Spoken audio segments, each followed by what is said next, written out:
uwekezaji, masoko na ubunifu. Hyper, tupo kazini. Majina yangu naitwa CPA Boniface Thomas Ndengo, mkurugenzi mtendaji wa kampuni ya umma ya Hyper PLC, kampuni ya uwekezaji na ukuzaji biashara Tanzania.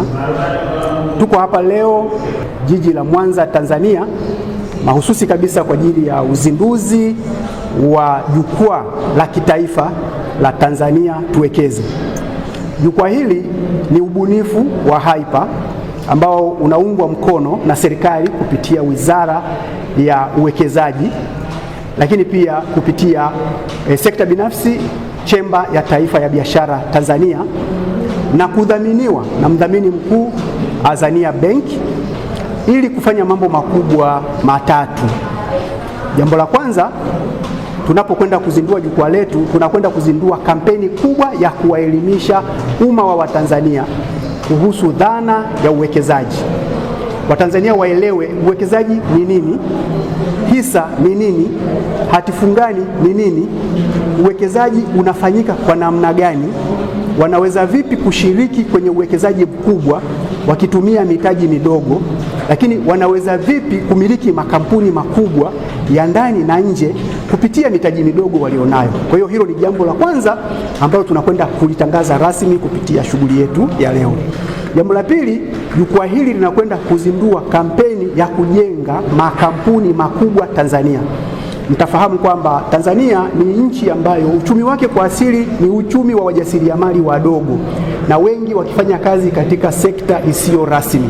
Sasa jukwaa hili ni kampeni mahususi ya kitaifa ya kusaidia kuwaleta Watanzania wengi kwenye mfumo rasmi kushiriki uchumi wa makampuni makubwa, tukienda kuwachukua wabunifu wadogo, wajasiriamali wadogo, kuwapa elimu ya kukuza biashara, kuwasaidia kurasimisha biashara zao na kuwawezesha kujenga makampuni makubwa ambayo hatimaye yanaweza kushindana na makampuni mengine kwenye dunia ya kibiashara. Lakini jukwaa hili pia leo tunakwenda kuzindua rasmi kampeni yetu ya Hyper ya kukuza ubunifu. Kukuza ubunifu. Mtafahamu kwamba hii dunia yote mnayoiona imejengwa na ubunifu. Sasa taasisi za elimu nchini mara nyingi zimetumika sana kuzalisha vijana ambao hatimaye wanapohitimu wanakuja kutafuta ajira. Kupitia programu tunayokwenda kuzindua leo, tunakwenda kushirikiana na vyuo vikuu mbalimbali kama mtakavyoona, ili kuhakikisha kwamba mazao sasa ya vyuo vikuu watakuwa ni vijana wajasiriamali, vijana wabunifu ambao wanapotoka angalau wana uwezo wa kuanzisha biashara ambazo watazisimamia wenyewe, na zile biashara zikipata sapoti ya wadau zinaweza kuwa biashara kubwa. Lakini jukwaa la leo pia tunakwenda kuwaunganisha wadau wote ambao watashirikiana kuwabeba hawa wajasiriamali wadogo, wabunifu wadogo, ili kukuza bunifu zile na hatimaye ziwe ni biashara kubwa. Kwa hiyo hayo ndio malengo makuu ya jukwaa letu la leo. Katika jukwaa hili tunao wadhamini wakuu ambao ni Benki ya Azania ambao wamebeba dhamana ya eneo la mitaji, lakini tunao wadhamini wakuu upande wa masoko ya kimataifa, hawa ni Chemba ya Taifa ya Biashara Tanzania, na tunao wadhamini wakuu upande wa serikali, Wizara ya Uwekezaji ambao mnafahamu yuko chini ya Rais. Hii inabeba dhamana nzima ya sera zinazosaidia kukuza uwekezaji. Kwa hiyo tunaamini kwamba sisi ambao tumekwisha kuungana nguvu, tunakwenda kuwaitisha wadau wengine tushirikiane sasa kuwabeba wabunifu wetu wadogo, tusaidiane kujenga makampuni makubwa na kukuza ubunifu na ujasiriamali Tanzania. Lakini mazao ya mwisho ya jukwaa letu yatakuwa ni sherehe kubwa za wabunifu mwezi Novemba, ambazo zitafanyika kwa ajili ya kuleta sasa bunifu tutakazokuwa tumezijenga hii miezi 6, ili muzione sasa katika uhalisia ukiwa ni makampuni makubwa. Haya yatakuwa ni maonyesho ya kimataifa ambayo yataleta wadau mbalimbali ndani ya nchi na nje ya nchi kuwaona wabunifu wetu jinsi ambavyo wamejengwa na wako tayari kuwa makampuni makubwa ya uwekezaji. Kwa hiyo tunawakaribisha sasa muweze kushiriki katika jukumu zima hili la kutusaidia kupeleka kampeni hii kwa umma, tukisaidiana kama wadau ili kuwezesha taifa letu sasa kuingia kwenye uchumi mkubwa kama ambavyo yalivyo maono ya serikali yetu kupitia Dira 2050 ya kujenga uchumi wa wa trilioni 1 ifikapo, uchumi wa dola trilioni 1 ifikapo 2050. Na tunaposema uchumi wa dola trilioni 1, mfahamu tunaongelea kuzijenga Afrika Kusini 3 ndani ya Tanzania 1, na tumeona kwa utajiri tulionao katika sekta za kilimo, madini, utalii, mazingira ya kijiografia, Tanzania tunaweza kwenda pale, na Hyper tumechagua kuwa wadau muhimu katika ajenda ya kufanikisha malengo ya dira 2050. Tangu tumeanza tulikuwa tunajenga misingi ambayo hatimaye itawabeba hawa wajasiriamali wadogo. Mpaka sasa hivi tunavyoongea tumeisha sajili bunifu zaidi ya 300 ambao wako tayari kujengwa, na hizi bunifu ndizo tumekaa chini na Azania tukawaonyesha kwamba tunataka hawa watu sasa wawe makampuni makubwa, wana changamoto za mitaji. Kwa hiyo Azania wakakubali kuingia katika eneo la mitaji. Sisi Hyper tunasimama kwenye eneo la masoko kusaidia zile bunifu ziuzike. Maana wakati mwingine lazima muelewe, benki zinashindwa kutoa mitaji kwa sababu wale wabunifu wajasiriamali wanakuwa hawana mikataba ya mauzo. Hyper anakwenda kutoa mikataba ya manunuzi kutoka kwa wajasiriamali ili aibebe ile mikataba iwe ni dhamana kwa ajili ya kuwawezesha wajasiriamali kuweza kupata mikopo kutoka kwenye taasisi za fedha. Kwa hiyo Hyper atakaa pale kama mnunuzi mkubwa wa mazao ya wabunifu na wajasiriamali wanaotengenezwa kupitia uchumi wa Tanzania. Katika bunifu ambazo mmeziorodhesha, tuambie ni zipi unaziona zina manufaa kwa mbunifu mwenyewe lakini kwa taifa? Bunifu ambazo tumezipata nyingi zinatokea sekta ya kilimo, na tulikuwa tunajaribu kuangalia kwamba kama tukiunganisha nguvu sisi wadau, serikali, taasisi za fedha, sisi makampuni ya uwekezaji, tukaunganisha nguvu kuikabili hii sekta ya kilimo, tuna uwezo wa kuzalisha bunifu nyingi sana kwenye sekta ya kilimo, bunifu nyingi sana kwenye mnyororo wa thamani wa sekta nzima ya kilimo ambao unahusisha pia ufugaji, uvuvi na kilimo cha misitu. Kwa hiyo tukiunganisha hizi, tunaiona kilimo peke yake kinatosha kuifanya Tanzania kuwa nchi ya uchumi mkubwa duniani. Kwa majina, mimi naitwa Gabriel Chacha Kenene, ni mwenyekiti wa chemba wafanyabiashara mkoa wa Mwanza. Kwa siku ya leo tunayo furaha kubwa kwa ujio wa Hyper katika mkoa wetu. Tunashukuru kwa sababu Hyper, kwanza mkurugenzi huyu ambaye leo ndiye mkurugenzi wa kampuni ya Hyper, sisi kama chemba tumemzalisha sisi. Kwa hiyo tunapoona kijana wetu ambaye ametokana na TNCC amekuja na ubunifu na forum kubwa kama hii, sisi kama chemba tunafurahi sana. Lakini pia tunaomba wajitokeze vijana wengine wenye ubunifu kama yeye, ili tuweze kuwa na forum kama hizi nyingi za kuweza kuwaunganisha mitazamo kama hii ambayo huyu bwana amekuja nayo. Na sisi kama chemba mkoa wa Mwanza tumeupokea huu kwa nafasi kubwa sana, kwa sababu chemba kazi yake ni kuunganisha vijana na sekta ya umma, na kama unavyoona sasa vijana wapo wengi na wanahitaji fursa mbalimbali kwa ajili ya kutoka. Sio kuangalia kuna aina 3 za uwekezaji. Kuna uwekezaji kwa njia ya ajira, kuna uwekezaji kwa njia ya elimu, lakini pia kuna uwekezaji kwa njia ya biashara. Sasa kwa kupitia forum hii tunaenda kuona kwamba vijana wengi wanaenda kupata fursa. Naitwa Nyihita Wilfred Nyihita, ni mkurugenzi wa kiwanda cha Nyihita Sunflower kinachopatikana wilaya ya Rorya, mkoa wa Mara. Mimi ni mbunifu kwenye masuala ya viwanda, na mara nyingi kama mnavyofahamu viwanda vingi vinapatikana mjini, lakini mimi nikaona nipeleke ubunifu wangu wa kuanzisha kiwanda cha kuchakata mafuta yanayotokana na ghafi ya alizeti kijijini. Kwa hiyo kiwanda changu ndani ya wilaya ya Rorya kiko kijijini kabisa, na kijiji chetu kimoja kinaitwa Nyanchabakenyi ndani ya kata ya Kisumwa. Kwa nini nilienda kuanzisha kiwanda kule kijijini? Moja ni kupeleka fursa kwa wananchi wa kawaida, maana walikuwa nasikia viwanda vinapatikana mjini. Ukija hapa Mwanza utapata viwanda, ukienda Msoma mjini unapata viwanda, ukienda Dar es Salaam unapata viwanda, lakini vijijini ni mara chache sana kusikia kitu kinaitwa kiwanda. Kwa mimi nikaona ubunifu wangu ni upeleke kijijini, na nikaenda nikaanzisha kiwanda cha kuchakata mazao ya alizeti ili kupata sasa mafuta yanayotokana na alizeti. Lakini ubunifu huu umekuwa na matokeo chanya kwa wananchi. Moja, imewapa msukumo wa wananchi kuwa na mwamko wa kulima zao la alizeti. Lakini sambamba na hilo sasa, wananchi wameweza kujikwamua kiuchumi kwa sababu wanapouza ile alizeti wanapata fedha. Lakini si hilo tu, pia limekwamua vijana wajasiriamali wadogo wadogo, wanakuja wanachukua mafuta kiwandani, wanaweza kuuza barabarani, wanaweza kutembeza hadi nyumba kwa nyumba. Hii yote ni kuinua uchumi wa vijana. Kwa hiyo tukizungumzia matokeo chanya, kiwanda kile kimeleta matokeo chanya kwa wananchi wa wilaya ya Rorya na mkoa wa Mara kwa ujumla.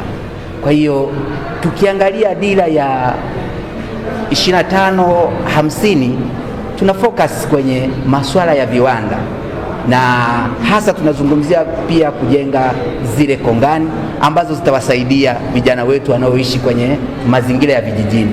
Kwa hiyo hii imewapa morale vijana wa Kitanzania waishio vijijini kuona kumbe hata vijijini yanawezekana yale ambayo tunayaona mjini. Kwa hiyo wito wangu kwa vijana kwamba waendelee kuona kwamba fursa kama zile zinapotokea wajitokeze kuchukua zile bidhaa na kuzisambaza maeneo mbalimbali, ikiwa ni sehemu ya kwao ya kujikwamua kiuchumi. Wakati nimepata hili wazo la kwenda kijijini na kuanzisha mchakato mzima wa uwekezaji wa kiwanda, kwanza wananchi wengi wa mazingira ya kule kijijini walikuwa hawaamini, na waliamini kwamba nimeshauriwa vibaya, kwamba mara nyingi tunaona viwanda vinajengwa mjini, inawezekanaje kiwanda kije kujengwa kijijini? Kwa hiyo ilikuwa ni ajabu sana kwa wananchi na walishangaa sana, lakini pia walijiuliza atapataje malighafi. Niliwajibu kwamba malighafi zote ambazo zinachakatwa mjini zinatokea vijijini. Kama leo kuna alizeti zinalimwa kwenye mashamba huko vijijini, maana mwisho wa siku tunauza tunapeleka mjini. Chukulia mfano, kuna kiwanda cha Azam. Kiwanda cha Azam hakiko kijijini, kiko mjini, lakini anatoa wapi malighafi? Anatoa kijijini. Kwa mimi nikaona kumbe niifate malighafi na sio malighafi inifate, na kupeleka malighafi, kuifata malighafi maana yake unawapa morale wale wananchi kujitokeza kwa wingi, wakiwa wanajua kwamba tuna uhakika na soko. Kwa mwisho wa siku kiwanda kilivyokamilika, nikaanza uhamasishaji wa wao sasa kulima zao linalotokana na alizeti. Wananchi walijitokeza kwa wingi kwa sababu sasa walikuwa wanaweza kukishuhudia kiwanda kwa macho. Kwa hiyo ikaondoa ule ukakasi wa kufikiri kwamba baada ya kulima sisi tutaenda kuuza wapi. Mkurugenzi, kuwa na kiwanda ni kuzalisha ajira. Pengine una ajira kiasi gani mpaka saa hizi, na unategemea baada ya mwaka gani utakuwa na idadi kiasi gani? Ajira zangu zimegawanyika katika pande mbili. Ajira ya kwanza ni wale wanaofanya kazi pale kiwandani, na ajira ya pili ni wale wakulima waliojiajiri kulima. Hiyo ni ajira pia. Kwa hiyo kwa sasa hivi naweza kuzungumzia na takribani ya wakulima ambao wanaendelea kulima zaidi ya 3,000 na ni masajili kwenye database. Lakini wafanyakazi wa pale kiwandani ninao 20 ambao wanafanya kazi. Kwa hiyo na takribani au nimezalisha ajira 3,020. Tayari hao wanakidhi mahitaji ya malighafi kwa kiwanda chako? Kiwanda changu kina uwezo wa kuchakata tani 8,600 kwa siku. Kwa misingi hiyo hata theluthi hawajafikia. Bado tunaendelea kuhamasisha wakulima wajitokeze ili waendelee kuzalisha malighafi ambazo zinaweza kukidhi kiwanda. Na kwa upande wa teknolojia za mashine, kuna ubunifu wote umefanya? Upande wa teknolojia za mashine, kwa kweli natumia teknolojia za mashine ambazo zimetengenezwa na viwanda vyetu vya SIDO. Kwa hiyo tunaendelea kuhamasisha watu wa SIDO waendelee na mapambano ya kuzalisha hizi mashine, ndizo nazozitumia. Kwa hiyo kwa misingi hiyo, kumbe tunainua pia viwanda vyetu vidogo vidogo vya SIDO. Mimi kwa majina naitwa Elia Nyadwera, ni mkurugenzi wa kampuni ya Elan Brands. Elan Brands kampuni ya teknolojia, inashughulika na mambo ya utengenezaji wa mifumo yote ya kiteknolojia, mifumo ya kikompyuta yote tunatengeneza, na hata tukio tulionalo siku ya leo, mchango mkubwa umetoka kwa Elan Brands ambao imejenga mifumo yote katika hii kampuni tulionayo leo katika jukwaa hili. Pamoja na kampuni yetu tuna bidhaa inaitwa Elan Ledgers. Huo ni mfumo bora kwa ajili ya mauzo na usimamizi wa biashara kwa ujumla. Mfumo wetu unashughulika na uuzaji, kufanya oda, mauzo ya online, lakini kusimamia biashara kwa ujumla, mambo ya payroll, mambo ya HR, yote utayakuta kwenye ule mfumo. Pamoja na huo mfumo, mpaka sasa tumehudumia wajasiriamali na kampuni za kati, kampuni ndogo zaidi ya 100 ambazo mpaka sasa zinaendelea kutumia mfumo wetu. Kwa hiyo kupitia ule mfumo, mtu unaweza kuangalia mauzo yako ya siku, ya wiki, unaweza kuweka wale uka manage team member, lakini ukaangalia bidhaa zako zinavyotoka na kuingia. Huo mfumo hauishii tu kwenye mauzo. Tuna mfumo kwa ajili ya wale watu microfinance, watu wa restaurant, wote wanaweza kutumia ule mfumo, lakini taasisi za kitaaluma kama shule zinatumia ule mfumo. Ni mfumo ambao ni complete solution ambayo inaweza ikakusaidia wewe kujua wapi unatoka, mwezi mmoja nyuma ulikuwaje, leo ukoje, na ukatathmini faida na hasara katika biashara yako.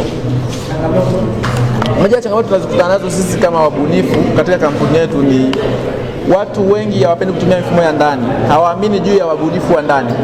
Lakini ukweli ni kwamba wabunifu wa ndani wapo na wanafanya vizuri sana sokoni. Wabunifu wa ndani tupo, tunafanya vizuri sana sokoni, na kama unaweza kuangalia, kama isingekuwa kampuni yetu, yumkini hata hii kampuni ambayo leo iko hapa na ubia wa serikali leo, tusingefika hapa tulipo. Kwa hiyo ni moja ya changamoto ambayo sisi kama kampuni ya teknolojia tunakumbana nayo. Ujio wa Hyper itatusaidia pia watu kuamini kwamba hata ndani wapo watu wanaweza kufanya vizuri. Na kupitia hii forum ya leo, labda niambie umma kwamba Elan Brands tupo kwa ajili yenu. Tutakupa huduma bora za kidijitali. Kama unataka solution kwa ajili yako, wasiliana na sisi, lakini kama unataka kitu ambacho kiko tayari kimeshatengenezwa, pia bidhaa yetu au mfumo wetu wa Elan Ledgers ni rahisi na ni mfumo bora ambao unaweza kukusaidia wewe katika mauzo yako na kusimamia biashara yako kwa ujumla. Kwa majina naitwa DJ Eliud Bogoy, natokea chuo cha DIT Mwanza campus. Mimi ni mbunifu wa mavazi na accessory, na pia natengeneza batiki na vitu vyote vya urembo. Hapa nimebuni hiki hapa kimkoba ni accessory, na pia nimetengeneza hizi batiki. Napatikana DIT Mwanza campus. Changamoto ya kwanza ni material, na changamoto nyingine ni masoko. Yaani wanunuaji ni wachache.